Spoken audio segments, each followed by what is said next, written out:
but I just don't feel it's appropriate to go through it. I think that it's obvious from everything you've heard today that organized crime is rampant. It's rampant. I don't mean a little bit. It's rampant on the Indian reservations.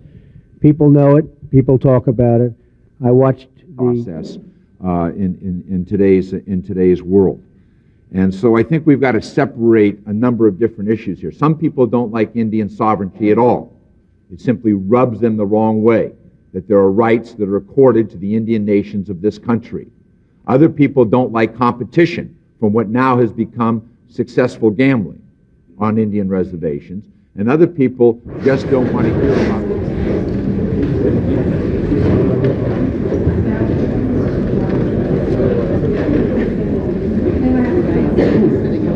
And I would defer to my colleague from New Jersey to introduce his colleague or to provide us with the first round of testimony. Again, we have a very key issue here that this committee, and you heard Senator Inouye talk about October 19th decision on what the other body is doing. I want to thank our colleague from New Jersey, and I would ask him to please proceed. Thank you, Mr. Chairman, very much, and thank you for this opportunity.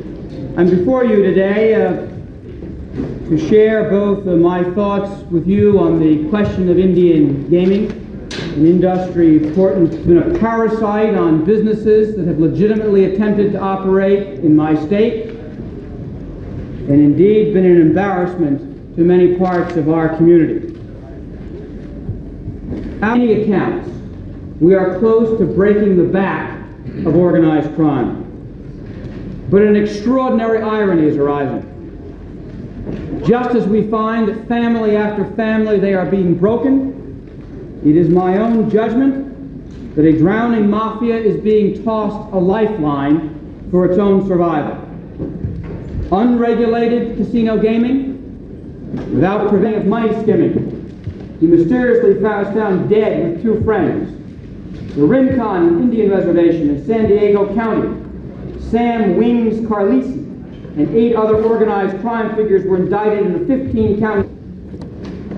The White Earth Tribe, Angelo Meduri, an alleged associate of the Pittsburgh organized crime figures Carmen Ricci, an alleged associate of New Jersey's Scarfo, who indeed had attempted to penetrate New Jersey casino gaming, have all cited the current state of affairs cannot be allowed to continue.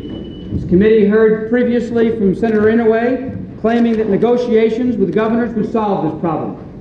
But indeed, a letter from the Governors Association that Senator Inouye has received claims that those negotiations are not adequate. And finally, Mr. Chairman, I make no apologies for the fact that aside from this being a concern for a variety of reasons with organized crime, with a concern for the destruction of Indian culture, it is also an enormous concern for my state of New Jersey.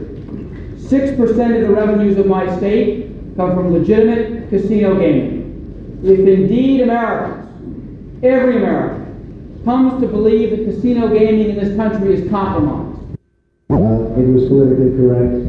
It was something that was going to get me in no trouble whatsoever, but I just don't feel it's appropriate to go through it. I think that it's obvious from everything you've heard today that organized crime is rampant. It's rampant. I don't mean a little bit. It's rampant on the Indian reservations. People know it. People talk about it. I watched the FBI discussing the fact that they had virtually no agents checking, and I just wondered to myself, I wonder what J. Edgar Hoover would have said about this. What's happening on the Indian reservation, from the Casino Control Commission all the way up or down, it is really an incredible situation that I have to go through in terms of checks. Every check I sign, every document I sign is scrutinized by not one, not two, but in many cases 3, 4, and 5 different groups of people.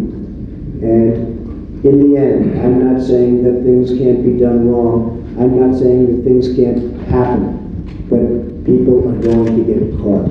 They are absolutely going to get caught. I've witnessed so many different things, and I can tell you, we have an industry in Atlantic City that's contributed $2.5 billion to the Casino Revenue Fund. That's a fund set up for senior citizens and the disabled.